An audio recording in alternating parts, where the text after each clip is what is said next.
All right. कैसे हैं बच्चों आप सब? होपफुली आप सबकी पेपर बड़े अच्छे जा रहे होंगे।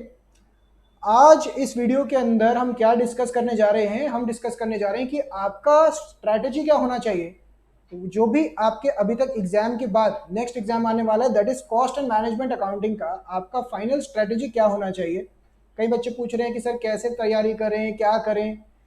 अभी सबसे पहले हम ये डिस्कस करते हैं कि आप सब मेंटल किस फ्रेमवर्क में होंगे। अभी आप लॉ का पेपर आज देकर आए हैं।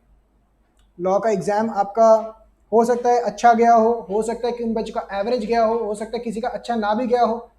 ऐसा लगना शुरू हो जाता है कि यार पास होंगे भी या नहीं होंगे। अगेन इन सब चीज़ों को सबसे पहले तो अपने दिमाग से वॉश ऑफ करिए। आप ये मान के चलिए कि आपका एकदम फ्रेश और एकदम एक अलग paper, that is cost accounting का, अभी पूरा पेपर आपके हाथ में है। जो आपका लॉ के पेपर में हो चुका है वो हो चुका है बच्चों, उसको सबसे पहले तो दिमाग से वॉश ऑफ करिए। पूरा मोटिवेशन लगाइए, पूरा मोटिवेशन, पूरा अपना डेडिकेशन लगाइए कि आपको कॉस्ट मैनेजमेंट अकाउंटिंग के अंदर बेस्ट से बेस्ट स्कोर करना है। अब इसके अंदर मेरे हिसाब से सबसे बेस्ट स्ट्रैटेजी क्या रहेगी कि आपको तैयारी क्या करनी है। देखिए, लॉ का एग्जाम देने आने के बाद अगर मैं आपको डेज में डिवाइड करूं तो पहला डे को मैं कैसे काउंट कर रहा हूं? जिस दिन आप लॉ का एग्जाम देकर आए हैं, पहला डे, क्योंकि आधा ही बचा होगा, आधा दिन ये हो जाता है। उसके बाद दूसरा दिन आपके पास पूरा का पूरा है, दैट इज टुमारो। कल आपके पास पूरा का पूरा दिन बचेगा, फुल डे होगा आपके पास, जहां पे आप पूरा दिन पढ़ाई कर सकते हैं। यहाँ पे तो आपके पास सिर्फ हाफ डे ही बचा है। एग्जाम देकर आ रखे हैं, आप एग्जॉस्टेड भी होंगे। और इसके अलावा हमारा डे नंबर 3 भी आपका पूरा नहीं होगा, आपके पास डे नंबर 3 आधा ही होगा, क्योंकि आपका फिर एग्जामिनेशन अगेन। अगर मैं इनको डेज में डिवाइड करूं तो अभी आप लॉ का पेपर देकर आए बच्चों, आज आपको क्या करना है? सबसे पहले आके अपने दिमाग से पहले तो लॉ का भूल जाइए, सब कुछ भूल जाइए कि आपने क्या किया, पेपर में क्या हुआ क्या नहीं हुआ, फेल होंगे पास होंगे, वो सब भूलने के लिए आप रेडी रहिए।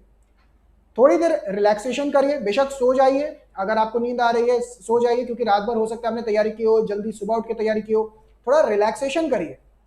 रिलैक्स करने के बाद आप जब तैयारी शुरू करें तो आपको कैसे कैसे तैयारी शुरू करनी चाहिए, इस चीज का भी ध्यान रखें। जैसे आपको क्लासेस के अंदर बच्चों एक सीक्वेंस में करवाया गया, उसी सीक्वेंस में आप चैप्टर्स को उठाएं, क्योंकि अभी नो डाउट कि आपका लॉ का पेपर हुआ है, नो डाउट कि आपका अकाउंट्स का पेपर हुआ है, कहीं ना कहीं कॉस्ट ना दिमाग से वॉश ऑफ हो चुका होता है। इसके अंदर कोई कहने की बात नहीं है, ये नॉर्मल सी बात है। हमें पता होता है कि बच्चा कहते हैं दिमाग में एकदम वॉश ऑफ हो चुका होगा। ऐसा नहीं होगा कि आपको आता नहीं होगा, ऐसा होगा कि उसको एक बार ब्रश अप करने की जरूरत पड़ेगी आपको। मतलब लास्ट मोमेंट होता है ना कि एकदम ब्रश अप करें, हाँ यार ये भी याद आ रहा है, ये भी याद।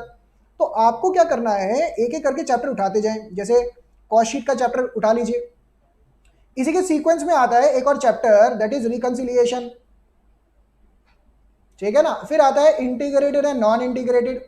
अगेन ये ना तीनों सीक्वेंस में चैप्टर में लेके चलता हूं क्लासेस के अंदर भी, जहां पे आपको कॉस्ट शीट, ये आपका डेफिनेट 10 मार्क का क्वेश्चन आता है पेपर में। इसको प्रॉपरली रिवाइज करिए। जो जो आपने क्लास के अंदर कर रखा है उसको दोबारा से रिवाइज करना है। वर्डिंग्स पे ध्यान दीजिएगा, मैं क्या बोल रहा हूं, रिवाइज करना है। इस टाइम पे कुछ भी नया कंटेंट उठाने बैठेंगे, सबसे गलत बात हो जाएगी। नया कंटेंट जो क्लास में किया उसको रिवाइज, क्लास के नोट्स रिवाइज। आपको क्लास में इंपॉर्टेंट चीजें मैंने हाईलाइट करवा रखी है बच्चों, ये हाईलाइट करिए, ये रेयर आइटम है, ये इंपॉर्टेंट आइटम है, ये डेंजर एडजस्टमेंट है, उन सारी एडजस्टमेंट्स को रिवाइज करिए। फॉर्मेट्स आप सभी को फॉर्मेट्स की एक बुकलेट दी गई होगी, उस बुकलेट को रिवाइज करिए। तो ऐसे सारी चीजों को रिवीजन मोड पे लेकर आना है। कोई भी अभी सबसे पहले जब डे 1 पे है या डे 2 पे है, नई नई चीजें को उठा के एक्सपेरिमेंट करिए। पहले जो आता है उसको रिवाइज करिए। सेकंड बात ध्यान रखिएगा, ये नहीं करना आपने कि आप लिख लिख के रिवीजन करें। भाई इतना बड़ा ब्लंडर हो जाता है। बच्चे क्या करते हैं, आके मुझे बोलते हैं, मैसेज करते हैं व्हाट्सएप पे, सर ये डाउट है, लिख के करा मैंने, मेरे से सॉल्व नहीं हो रहा। भाई आपको 1.5 दिन के अंदर, या ये मान लीजिए जो भी 2 दिन भी है, इसके अंदर लिख लिख के नहीं करना है। इंपॉर्टेंट रिवीजन मारना होता है। तभी आपको क्लासेस में मैं बोलता हूँ नोट्स रेडी करिए, ये लिंकेज है, ये ऐसा है, ये वैसा, तो आपको रिवीजन करना है। कॉस्ट शीट के बाद मैंने आपको overhead ABC, again 2 very important chapters, इसका रिवीजन मारिए। बुक 1 के अंदर होंगे, 10 मार्क का डेफिनेटली आएगा ओवरहेड, 10 मार्क का डेफिनेटली आएगा एबीसी।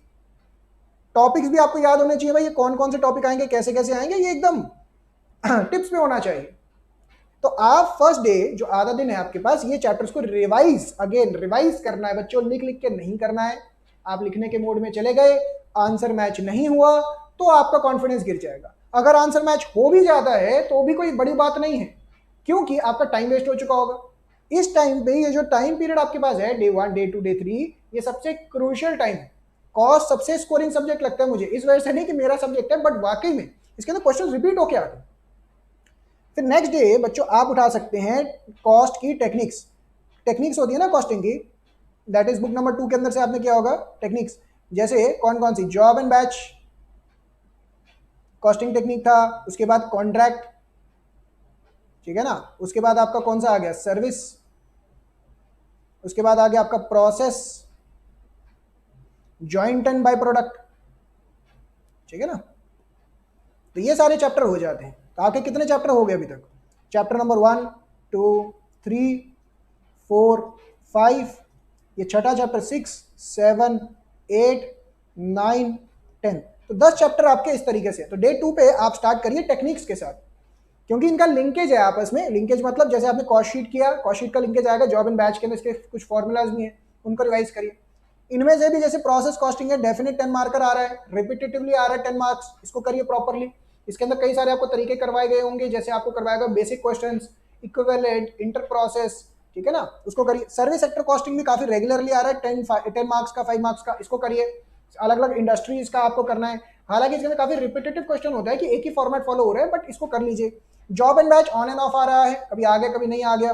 कॉन्ट्रैक्ट कॉस्टिंग कभी आ गया कभी नहीं आ गया, लास्ट अटेम्प्ट में शायद 10 मार्कर आ गया था, उसी हिसाब से इंपॉर्टेंट बन जाता है, तो इसको करिए। जॉइंट एंड बाय, अगेन ये थोड़ा मिसलिनियस टाइप का है, एक बार ओवरव्यू मारेंगे, डन। इसके बाद ज्यादा दिमाग नहीं लगाना।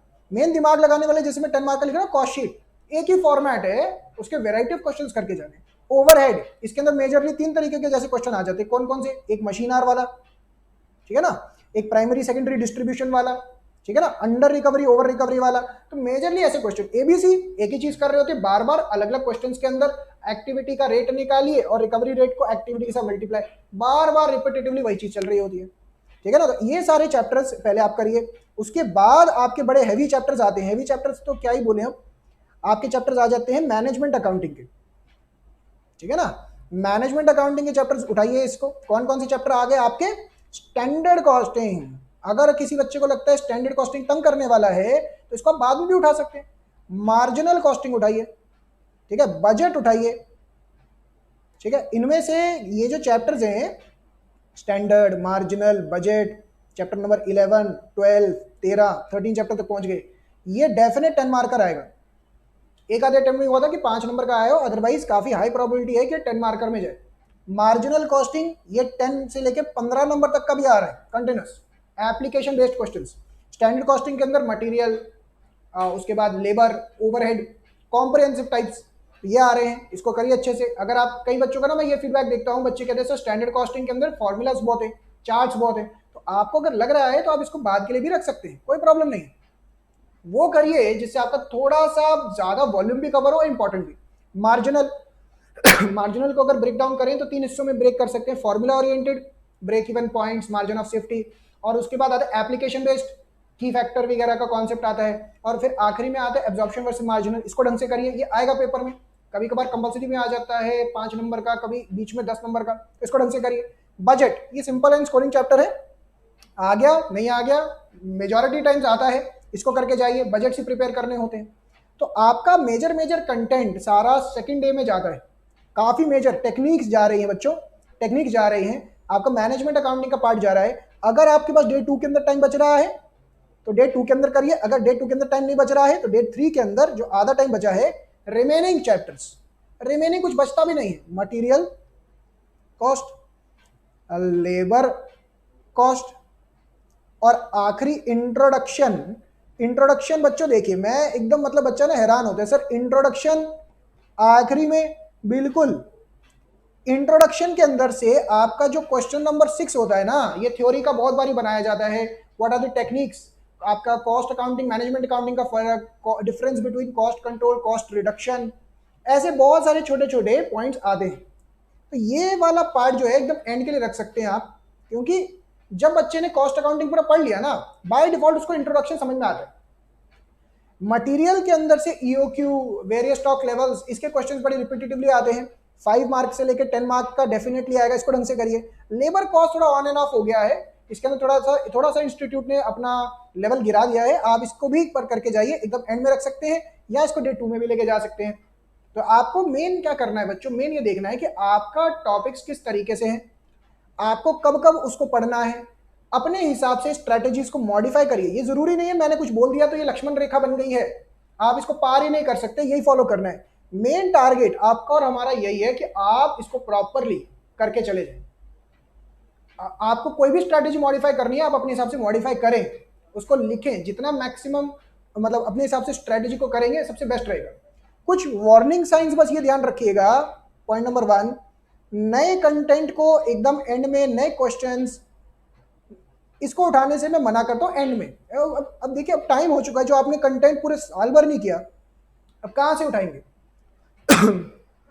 जो आपका आरटीपी है, पीवाईक्यूज है, स्टडी मटेरियल है, जो आपके अनसॉल्व हो गए, जो मैंने क्लास में करवाए, आपका जो कॉन्सेप्ट्स हो गए, इन सबको ही करके जाना होता है। अगर इसमें से कुछ आपने कंटेंट नहीं किया है, कुछ आपका छूट गया है, तो उसको लास्ट के लिए रखो। ये नहीं कि पहले जो आता है उसको ही ना करें, पहले जो नहीं आता है उसको करने बैठ गए, उसकी टेंशन ले रहे, नहीं, जो आता है उसको रिवाइज मारिए, इंपॉर्टेंट चैप्टर्स को, टेक्निक्स आपको सीक्वेंस चेंज करने करिए, बट यही चीजें रिपीट मारिए। कोई दोस्त का फोन आ गया, अरे यार तूने वो वाला चैप्टर किया, उसके अंदर फलाना फलाना क्वेश्चन डाउट है, इग्नोर करिए उस टाइम पे, आप उसका डाउट सॉल्व करने बैठ गए, आपका डाउट बन जाएगा। ये बात समझ पा रहे बच्चों? तो ये चीज करनी है आपने। इसके अलावा लिख लिख के राइटिंग प्रैक्टिस इस टाइम पे नहीं करनी। आप अगर राइटिंग प्रैक्टिस करने बैठ गए ना, दिक्कत हो जाएगी। मैं दोबारा से रिपीट कर रहा हूं, इसमें बहुत एम्फेसिस दे रहा हूं, कई बच्चे ब्लंडर करते हैं, तभी मैं इस पर इतना एम्फेसिस दे रहा हूं। लिख लिख के प्रैक्टिस करने बैठते हैं लास्ट में, नहीं, आपको जितनी लिखने की प्रैक्टिस करनी थी आप कर चुके हैं, अब नहीं करनी है, ठीक है ना? तो इन सब चीजों को फॉलो करें।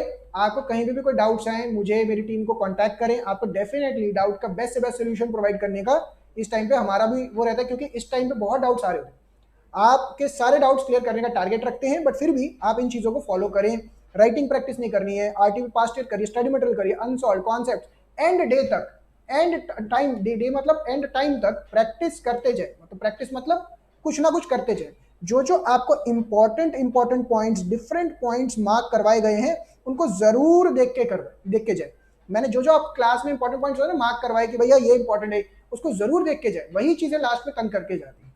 तो होपफुली ये वीडियो से आपको कुछ बेनिफिट मिला होगा। कहीं पे भी कोई दिक्कत लगे बच्चों, डू कॉन्टैक्ट मी, आपको कभी भी कोई सपोर्ट चाहिए जरूर बताएं। Thank you so much, all the very best. बढ़िया तरीके से पेपर करिए, डेफिनेटली हमें बताइएगा आपका पेपर कैसे गया कॉस्ट एंड मैनेजमेंट अकाउंटिंग का। Bye bye and all the very best.